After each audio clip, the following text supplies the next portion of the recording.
Hermanos queridos, vamos a abrir nuestras Biblias solamente para comenzar en el libro del profeta Ezequiel, el capítulo 47, y vamos a leer el versículo 12. Dice: junto al río, en la ribera, a uno y a otro lado, crecerá toda clase de árboles frutales. Sus hojas nunca caerán, ni faltará su fruto. A su tiempo madurará, porque sus aguas salen del santuario, y su fruto será para comer, y su hoja para medicina. El profeta Ezequiel tuvo un ministerio un poco más tranquilo que Jeremías, por ejemplo, que es su contemporáneo.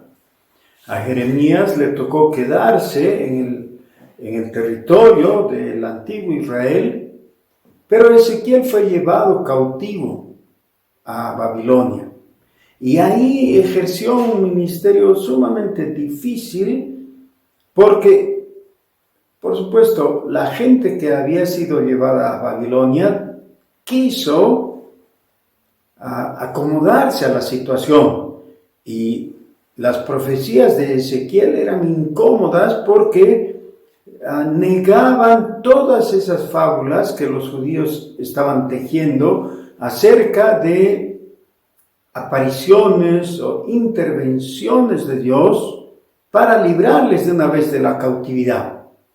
Ezequiel dejó bien claro que debían acomodarse ahí en Babilonia y orar por los intereses de Babilonia, porque les dijo que ahí iban a tener su familia, iban a establecerse y debían conservarse puros sin contaminación de los paganos.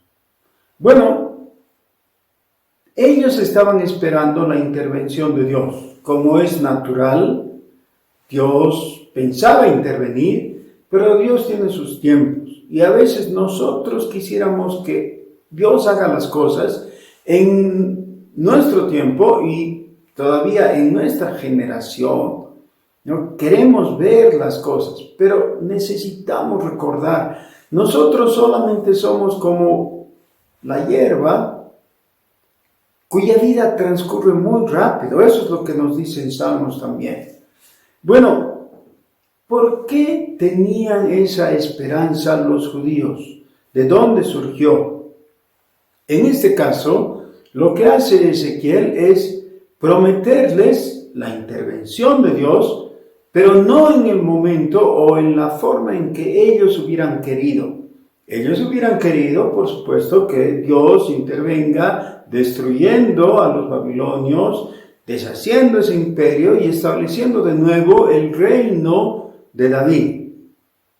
Pero Ezequiel no se queda en interpretar la situación en sus días. Más bien, él lleva al pueblo, a sus lectores y a nosotros, por consiguiente, a considerar el aspecto escatológico de esto. Escatológico quiere decir el aspecto que apunta a las últimas cosas.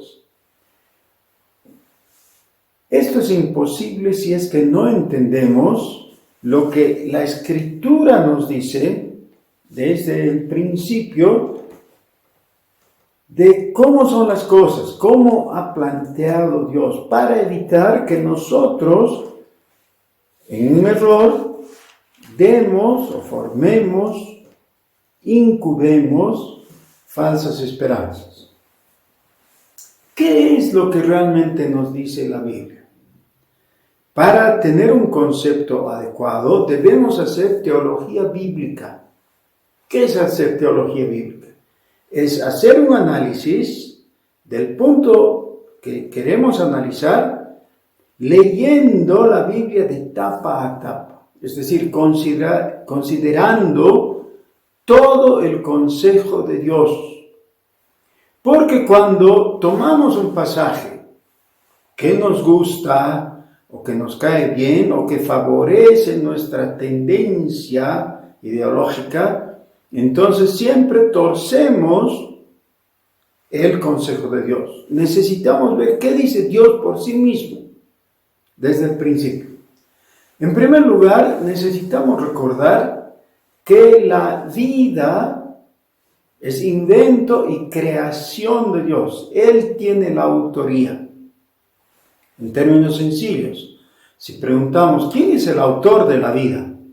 Por supuesto, la respuesta es Dios, Jehová o Elohim, como quieras llamarle, de acuerdo a los nombres que nos ofrece la Biblia.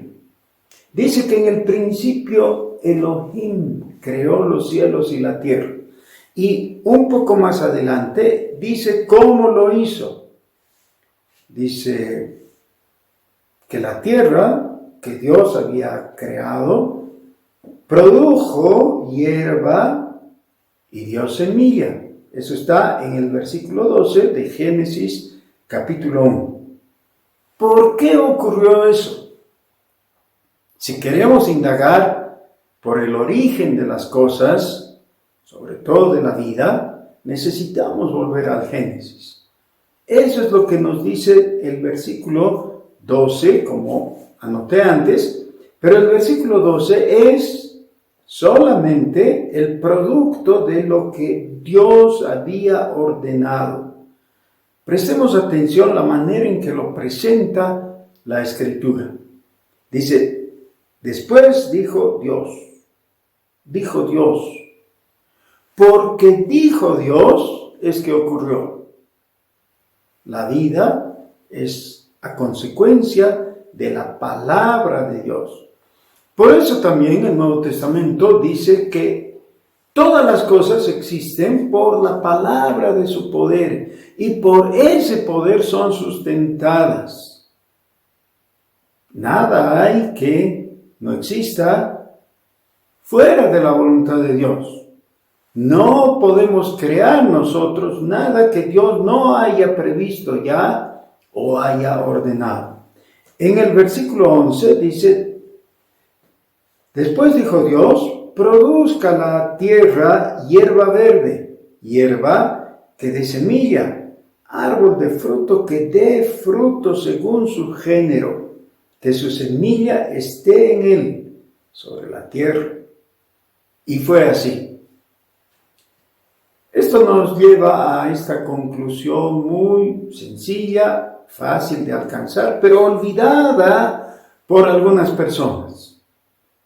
Y es que lo que hay es lo que Dios creó. Lo que vive es aquello que Dios ordenó por su palabra, porque Dios es el autor de la vida. Y Él es el que la sostiene.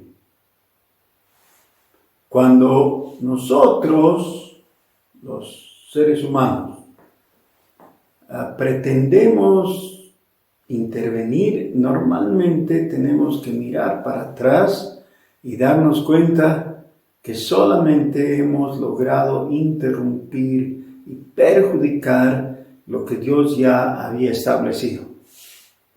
En el versículo 12, otra vez, produjo pues la tierra hierba verde, hierba que da semillas según su naturaleza, y árbol que da fruto, cuya semilla está en él, según su género.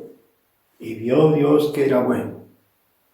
Ahora, yo creo que ninguno de nosotros tendrá la insensatez de cuestionar la aprobación que Dios mismo da a aquello que Él ha creado.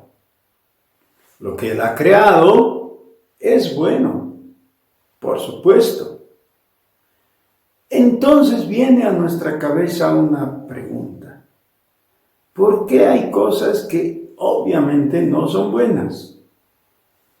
De vez en cuando, en algún lugar de la selva, del trópico, nos atacan los mosquitos. Y yo he escuchado a varias personas decir, mosquitos del demonio. mientras tratan de aplastar a uno que otro, si es que logran hacerlo. Están irritados por los mosquitos que les pican. Más que todo, si la persona tiene alguna alergia, eso es terrible. Entonces surge la pregunta, ¿quién creó a los mosquitos? ¿Quién creó a las alimañas? Pero aún entre los hermosos animales creados, los felinos, por ejemplo,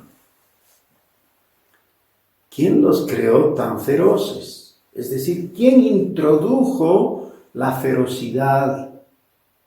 Esa manera tan agresiva que tienen tantos animales que matan para poder subsistir. Y así la vida sufre todo un síndrome. Cada cual trata de conservar su vida, pero para hacerlo tiene que comer y para comer tiene que matar. ¿Nos agrada la idea? Bueno, eso es en el territorio salvaje. Y entre los hombres,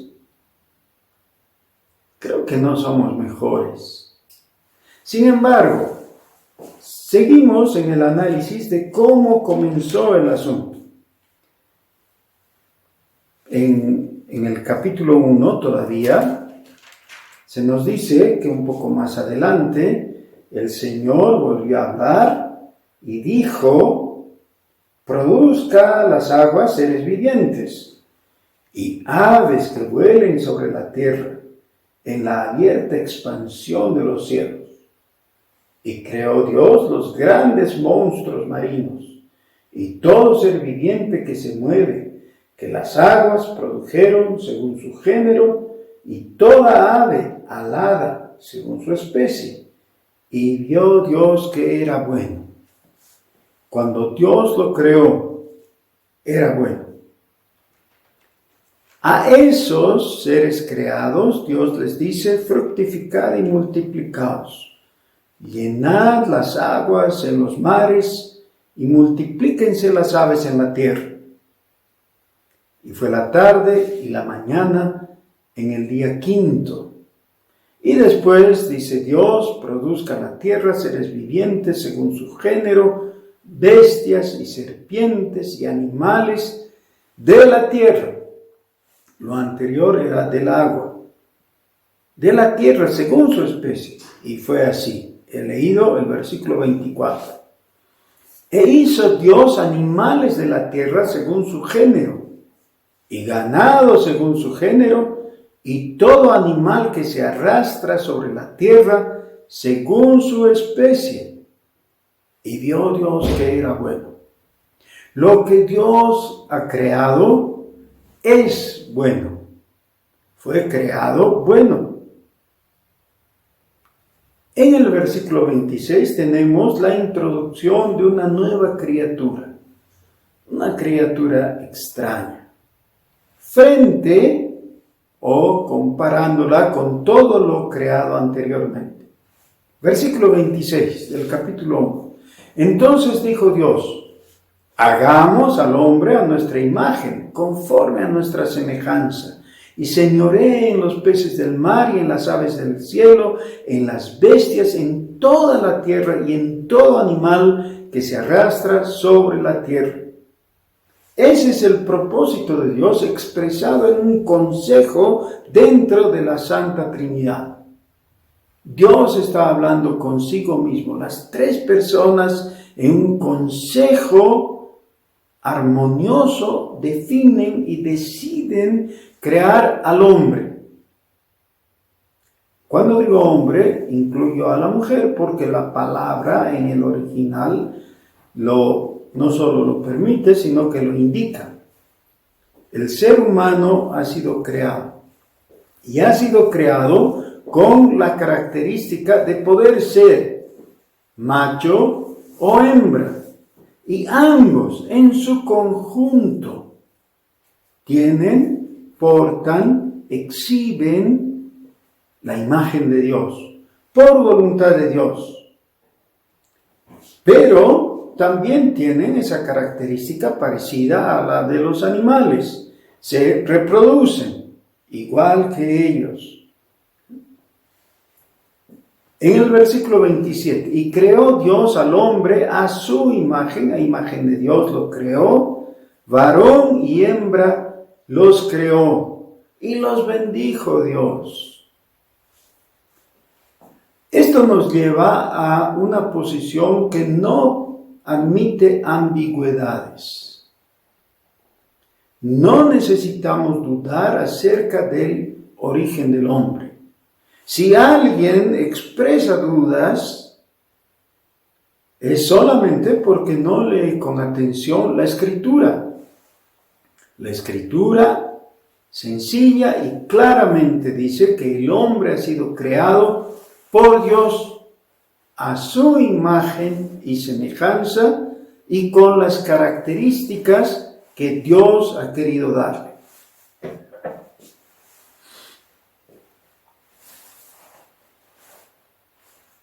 Cuando llegamos al capítulo 3, encontramos aquí en este libro del Génesis la situación de la caída del hombre. O mejor, la situación en que queda el hombre después de haber caído. Y junto con todos los males que vienen a causa de la caída del hombre, también viene la enfermedad. Grandes sectores, grandes porciones de la humanidad han perecido, han sido aniquiladas por pestes, por enfermedades, por epidemias y por pandemias, aunque se dice que el COVID-19 es la primera pandemia real de todo el mundo. No importa, pero muchos han muerto en la antigüedad y en el presente es la preocupación principal de los teóricos. Seguramente ya los antropólogos van a empezar a sacar libros acerca de el hombre, como es lógico, pero frente a esta situación de pandemia. Por eso hemos leído Ezequiel.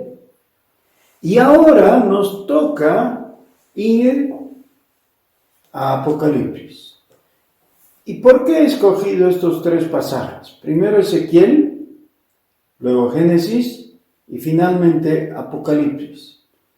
Porque quiero mostrarles que la Biblia entera está interesada en esto que a nosotros también nos preocupa.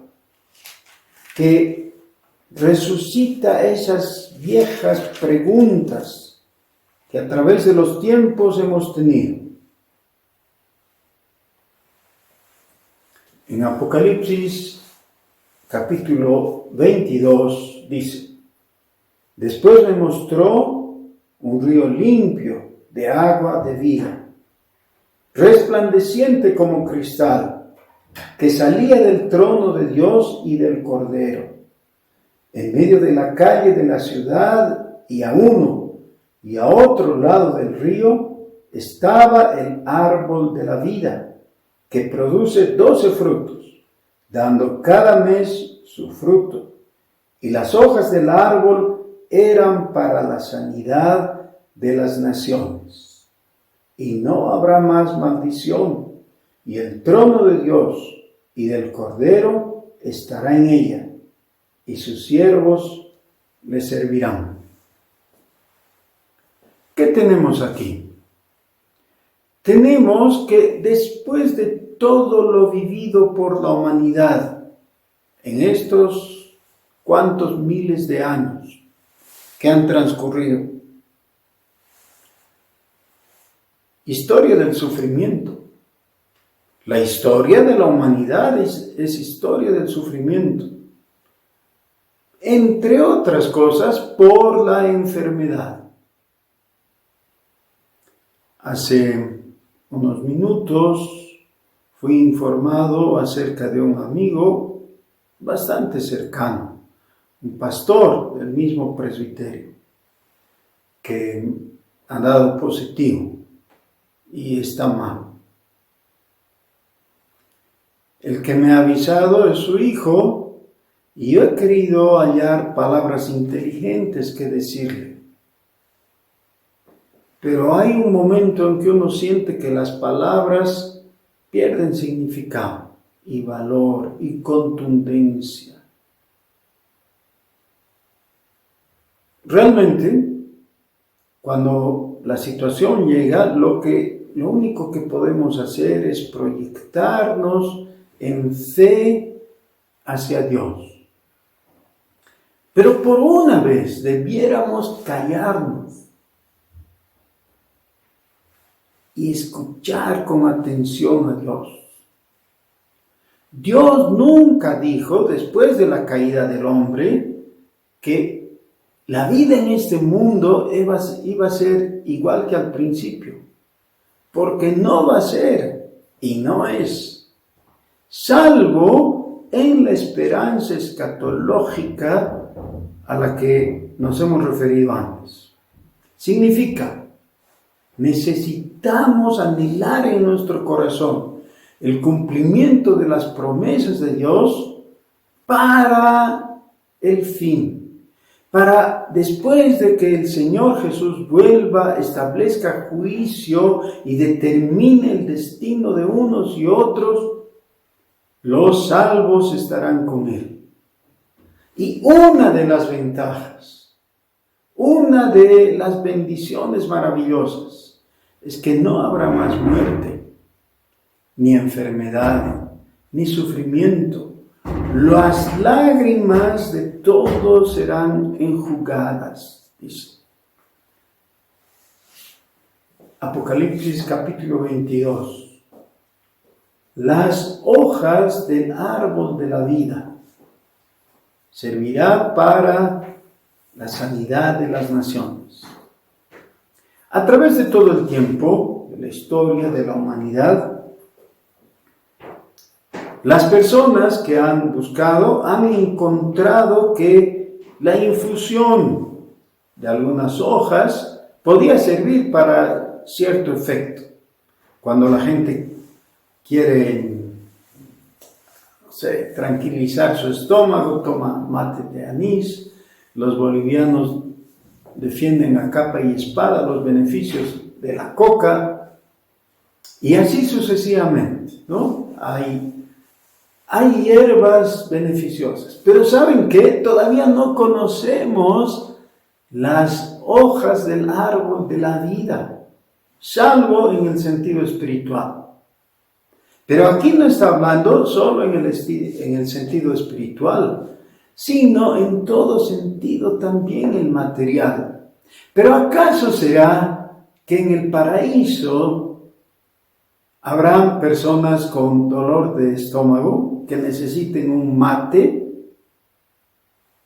No, lo que está diciendo es que de Cristo, del Cordero y de Dios va a surgir el agua de la vida, trayendo vida, y el árbol de la vida va a estar a disposición y su fruto va a ser accesible a nosotros, pero también el beneficio de las hojas salutíferas. ¿Queremos estar sanos? Dios es el que da vida. Y Dios ha prometido que cuando estemos con Él, gozaremos de vida eterna. Por tanto, de vida plena, sin restricciones. Hermanos, tal vez alguien diga, como está de moda, yo quiero salud y quiero ahora. Sí, es posible que necesites reconocer. Tienes que subordinarte a la voluntad de Dios. La voluntad de Dios siempre es buena. Él quiere el bien para ti. Pero ese bien final quizás implique que por el momento tengas que experimentar enfermedad. Porque el Señor ha venido a llamar a los enfermos, no a los sanos. Por supuesto, ahí está hablando en el sentido espiritual. Pero se puede por extensión aplicar también a todas las condiciones. Hermanos, necesitamos hacer todo lo posible en nuestras fuerzas para no contagiarnos. Pero no podemos asegurar que eso sea suficiente. Necesitamos hacer todo lo posible si enfermamos para recuperar la salud. Sí, pero no podemos asegurar tener éxito.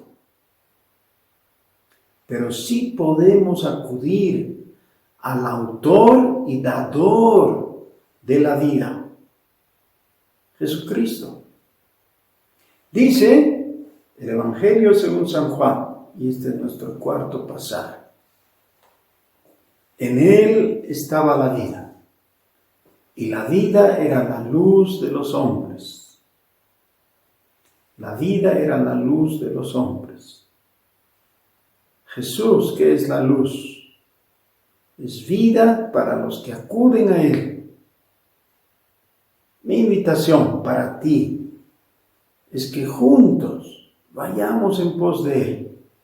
Y la mejor forma es reconocerle como nuestro Señor y Salvador y adorarle como el creador de todo lo que existe, el sustentador que por la palabra de su poder hace que todavía todos los días salga el sol y cada día haya descanso en la noche. Volvamos a Dios. Su nombre sea exaltado. Jesús es el dador de la vida. Jesús tiene para ti vida eterna. Oremos. Nuestro Señor, muchas gracias porque tu mensaje en la Biblia entera es de buenas noticias, es de llamamiento a la reconciliación, al reencuentro contigo. Tú has venido y nos has hallado, Señor, y nos estás llamando. Pues ahora acudimos a ti. Que tu nombre sea exaltado. Gracias, Señor, porque solo en ti hay sanidad y salud. En ti creemos. Bendito seas, Jesús. Amén.